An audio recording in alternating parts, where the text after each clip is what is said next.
మహబూబాద్ జిల్లా కంబాలపల్లి గ్రామంలో మిర్చి తోటను ధ్వంసం చేశారు గుర్తు తెలియని వ్యక్తులు. దీంతో 5 లక్షల వరకు నష్టపోయానని ఆవేదన వ్యక్తం చేశారు బాధిత రైతు. పంటను ధ్వంసం చేసిన వారిపై కఠినమైన చర్యలు తీసుకోవాలని పోలీసులకు ఫిర్యాదు చేశారు. నష్టపోయిన తమను ప్రభుత్వమే ఆదుకోవాలని డిమాండ్ చేశారు బాధితుడు.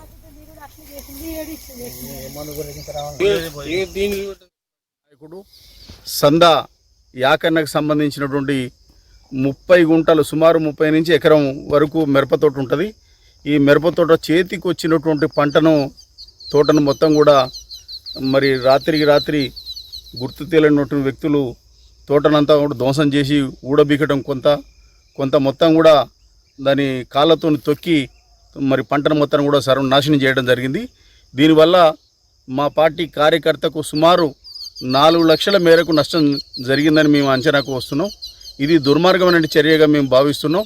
వాస్తవంగా యాకన్న కొడుకు మనోజ్ ఇద్దరు కూడా మహబూబాద్లో షాపులలో గుమస్తాగా పనిచేసి నెల సంపాదించినటువంటి డబ్బులు మొత్తం కూడా ఈ తోట మీద పెట్టుబడి పెట్టుకుంటూ మరి సంవత్సరం పాటు మరి పెట్టుబడి పెడితే కనీసం కొంత డబ్బున వస్తే కొంత సమస్యలన్నా పోతాయనే ఉద్దేశంతో ఆడ రెక్కల కష్టం చేసుకుంటూ మరి డబ్బులు ఇడికి పంపడం, ఆయన భార్య పిల్లలు ఇంకా మిగతా వాళ్ళు మొత్తం కూడా రాత్రి పగలనుకుంటా కష్టపడి ఈ తోటను మరి చంటి పిల్లలాగా పెంచుకుంటూ ఇన్ని రోజులు వచ్చిండ్రు.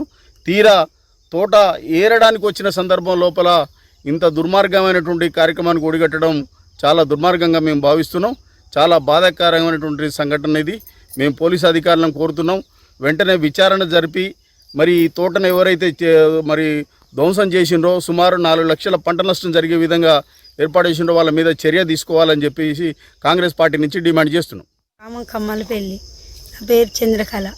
మేము చేసుకునేది రైతు పని, కూలినాలు చేసుకొని చేదు చేసుకుంటుంటే మొత్తం తోట నైట్ వచ్చి మొత్తం ఆగం చేసిపోయారు.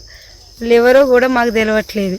ఎన్ని ఎకరాలమ్మా? ఎకరం చేను 30 గుంటలు కాంచి ఎకరం చేను మొత్తం నష్టం చేసారు. 4 లక్షల రూపాయల పంట నష్టం చేసారు. చేతికి వచ్చినది ఆగం చేసిరు. ఇప్పుడు ఏరుకునే టైంలో ఇట్లా ఆగం చేసిపోయారు. పోలీసు వాళ్ళు చరిత్ర తీసుకొని మా మీద పోయిన సంవత్సరం కూడా మాకు ఏమీ న్యాయం చేయలేదు వాళ్ళు.